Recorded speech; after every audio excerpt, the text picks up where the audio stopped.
Sir ನೋಡಿ, ಅದೇ operation ಸಿಂಧೂರ ಅಂತ ನಾವು ಮಾಡ್ತಿರೋದು ಏನಾಗಿದೆ ಅಂದರೆ, ಇವಾಗ ಬೇರೆ ರೀತಿಯಲ್ಲಿ ನೀವು ಚೆಕ್ ಮಾಡಿರ್ಬೋದು.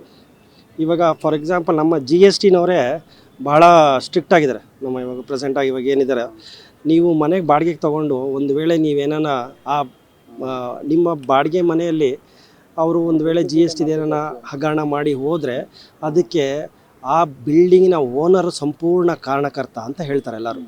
ಸೊ ಇವಾಗೇನಾಗಿದೆ, ನಾವು ಪಾಕಿಸ್ತಾನ ಟೆರ್ರಿಸ್ಟ್ ಅಂತ ಹೇಳೋದಕ್ಕಿಂತ ಜಾಸ್ತಿ ನಾವೇನು ಹೇಳ್ಬೋದು ಅಂದರೆ, ಟೆರ್ರಿಸ್ಟ್ ಕ್ಯಾಂಪ್ನ ಬಾಡಿಗೆಗೆ ಕೊಟ್ಟರು ಅಂತ ತಗೊಳ್ಳಿ ನೀವು.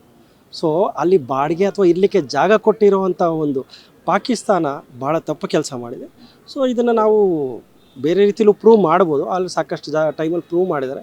ಸೊ ಇದಕ್ಕೆ ನಾನು ಹೇಳೋದೇನು ಅಂದರೆ, ಅಂತಾರಾಷ್ಟ್ರೀಯ UN ಏನಿದೆ ಒಂದು ಸೂಕ್ತ ಕ್ರಮ ತೆಗೆದುಕೊಂಡು ಮಾಡಬೇಕು.